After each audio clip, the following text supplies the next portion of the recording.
महाराष्ट्र में शपथ ग्रहण तो हो गया, लेकिन क्या इस सरकार में सब कुछ ठीक रहेगा? जो वादे बीजेपी ने शिंदे और पवार से किए थे, क्या बीजेपी अपने वो वादे पूरे करेगी?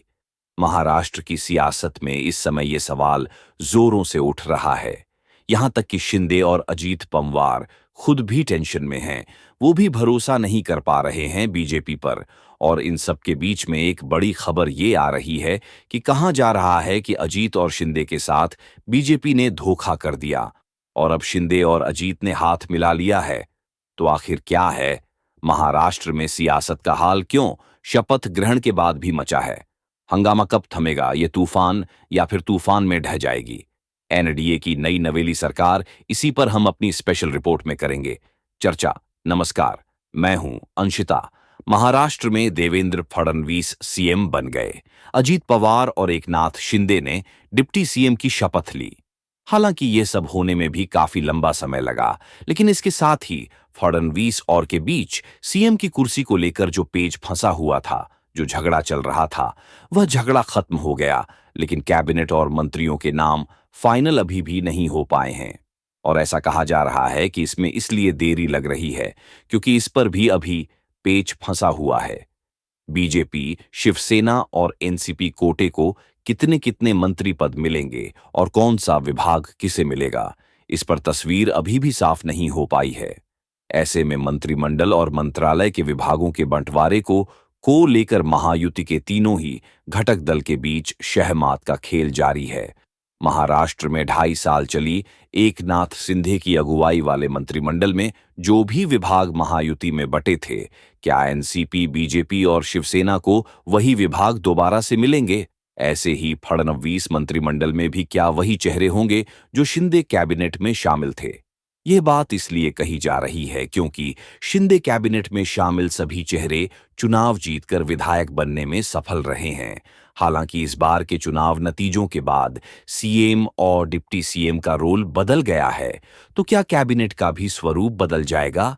ये सवाल अब लगातार उठ रहा है और इसी सवालों के बीच में तमाम कयास भी लगाए जा रहे हैं। और इन सब के बीच में मुख्यमंत्री पद की शपथ लेने के बाद देवेंद्र फडणवीस का एक बयान आया। उन्होंने कहा कि मंत्रिमंडल विस्तार को लेकर कोई दुविधा नहीं है। तीनों घटक दल मिलकर तय कर लेंगे कि किसे कौन सा विभाग दिया जाना है और इसमें कोई भी विवाद नहीं होने वाला है।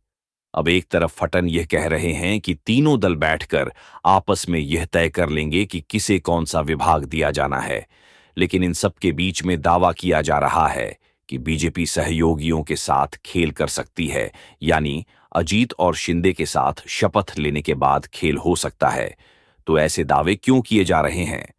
चलिए आपको बताते हैं। ये सवाल सभी के जहन में है क्योंकि शिंदे आखिर तक शपथ लेने के लिए तैयार नहीं थे। तस्वीरें जो आई थीं मंच से शपथ ग्रहण के दौरान, उस समय भी यह देखने को मिला था कि जिंदे के लिए जो चेयर या कुर्सी देवेंद्र फडणवीस के बगल में लगाई गई थी, वह उस कुर्सी पर नहीं बैठे, वह अलग जाकर बैठे। उन्हें देखा गया कि वह राजनाथ सिंह के बगल में बैठे हुए हैं। यानी वो लगातार बीजेपी आला कमान पर यह दबाव बनाने की कोशिश कर रहे थे कि अगर मुझे गृह मंत्रालय नहीं मिलेगा या मेरी बातें नहीं मानी जाएंगी, मेरी मांग पूरी नहीं की जाएगी, तो मैं शपथ नहीं लूंगा। और यह बात आखिर तक सस्पेंस बनी रही कि शिंदे शपथ ले रहे हैं या नहीं ले रहे हैं।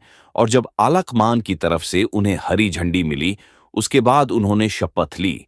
लेकिन शपथ लेने के साथ ही उन्होंने यह भी साफ कर दिया आला कमान को कि अगर शपथ लेने के बाद भी उनके साथ किसी तरह से धोखा किया जाएगा, तो वो अपने डिप्टी सीएम के पद से या तो इस्तीफा दे देंगे या फिर बिना किसी मंत्रालय के ही डिप्टी सीएम बने रहेंगे।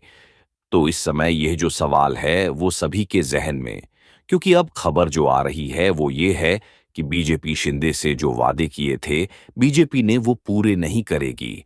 यानी बीजेपी शिंदे को गृह मंत्रालय नहीं देगी। और अगर बीजेपी शिंदे को गृह मंत्रालय नहीं देगी, तो हो सकता है कि शिंदे डिप्टी सीएम पद से इस्तीफा दे दे। तो अब जैसे ही ये खबर आई कि शिंदे और उनके समर्थकों के साथ धोखा होने वाला है, तो वो दोनों बेचैन हैं, आग बबूला हो गए हैं और खुद को अब ठगा हुआ महसूस कर रहे हैं। और खास बात यह है कि ये धोखा सिर्फ शिंदे के साथ नहीं हो रहा है, बल्कि ऐसा ही धोखा अजीत के साथ भी होने वाला है, क्योंकि अजीत को भी बीजेपी की तरफ से आश्वासन दिया गया था कि उन्हें एक बार फिर से वित्त मंत्रालय दिया जाएगा। लेकिन अब जो खबर आ रही है वह यह कि उन्हें भी वित्त मंत्रालय नहीं दिया जा रहा है, और इसके बाद से कहा जा रहा है कि अब शिंदे और अजीत पमवार हाथ मिलाकर बीजेपी को करारा झटका देने की तैयारी कर रहे हैं। तो अब एक सवाल यह भी है कि ऐसे दावे आखिर क्यों किए जा रहे हैं।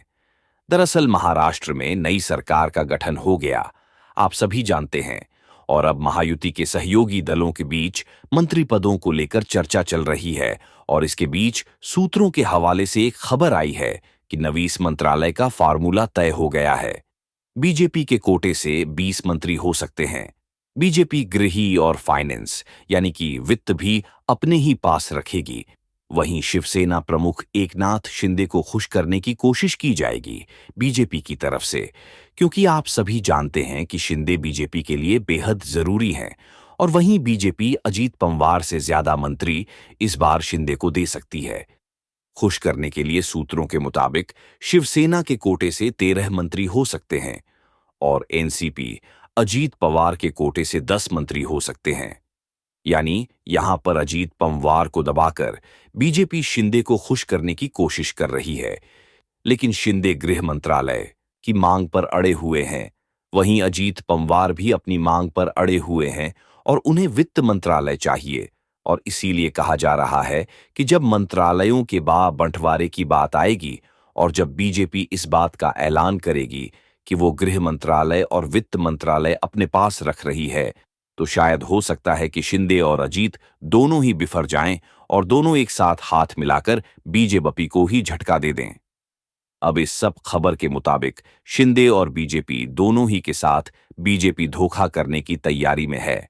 ना तो शिंदे को गृह मंत्रालय मिल रहा है, न ही अजीत को वित्त मिल रहा है, जबकि यह दावा किया जा रहा था कि शिंदे इसी शर्त पर शपथ लेने को राजी हुए थे जब आलाकमान ने उन्हें आश्वासन दे दिया कि गृह मंत्री वही बनेंगे। वहीं अजीत को वित्त मंत्रालय का वादा किया गया था। और इस बीच 7 दिसंबर से महाराष्ट्र विधानसभा का विशेष सत्र भी शुरू हो रहा है। यह सत्र 3 दिन यानी कि 9 दिसंबर तक चलेगा और इसमें विधायकों की शपथ और स्पीकर का चुनाव होगा। और यह तो पहले ही साफ हो गया है कि 9 दिसंबर तक एकनाथ शिंदे और अजीत पवार बिना विभाग के मंत्री रहेंगे, क्योंकि गृह और वित्त मंत्रालय पर जब तक पेच नहीं सुलझे विभागों का बंटवारा भी नहीं होगा। और अब यह भी कहा जा रहा है कि देवेंद्र फडणवीस ने गेंद पार्टी हाई कमांड के पाले में डाल दी है, यानी विभागों को लेकर अब सीएम और दोनों डिप्टी सीएम 9 दिसंबर को ही दिल्ली आ सकते हैं। यहां अमित शाह के साथ मीटिंग होगी और इस मीटिंग में इसका हल निकालने की कोशिश की जा सकती है। लेकिन जिस तरह से शिंदे और अजीत अपने अपने विभागों को बचाने के लिए एकजुट हो रहे हैं, उससे साफ है कि बीजेपी के लिए महाराष्ट्र में सरकार चलाना बेहद मुश्किल होने वाला है। और यह लड़ाई पहले अपने अपने विभागों के लिए अजीत और शिंदे लड़ेंगे, और अगर अजीत और शिंदे बीजेपी आलाकमान पर हावी होने में सफल हो जाते हैं, और जो अगली लड़ाई होगी वह अजीत अपने विधायकों के लिए लड़ेंगे और शिंदे अपने विधायकों के लिए, और उसके बाद फिर खींचतान बचेगी उन मंत्रालयों को लेकर जो बीजेपी अपने पास रखने की कोशिश कर रही है। क्योंकि यह दावा किया जा रहा है कि शिंदे चाहते हैं कि जो मंत्रालय उनके विधायकों के पास थे वही मंत्रालय इस बार भी उन्हें मिलने चाहिए। वही अजीत भी सोच कर बैठे हैं। लेकिन बीजेपी इस बार पूरी तरह से अपना एक छत्र राज रखना चाहती है। सब सारे महत्वपूर्ण विभाग अपने पास रखना चाहती है, जैसा कि उसने 2014 में किया था। लेकिन और अजीत बार बार बीजेपी को यह समझा रहे हैं कि 2014 वाली स्थिति इस बार नहीं हो सकती। और अगर बीजेपी अपने पर अड़ी रही तो शिंदे और अजीत एक साथ हाथ मिलाने में देरी नहीं करेंगे। और अगर इन दोनों ने हाथ मिला लिया और फिर एमबीए से हाथ मिला लिया, जिसके लिए तैयार एमबीए बैठी है, यानी इन दोनों का स्वागत करने के लिए एमबीए तैयार बैठी हुई है, तो फिर खेल पूरी तरह से फड़ नवीस का और बीजेपी का बिगड़ सकता है। और यही टेंशन बीजेपी आलाकमान के माथे पे इस वक्त नजर आ रही है। तो रिपोर्ट आपको कैसी लगी, हमें कमेंट करके अपनी राय जरूर दीजिएगा। इसी के साथ मुझे दीजिए इजाजत। देखते रहिए डी।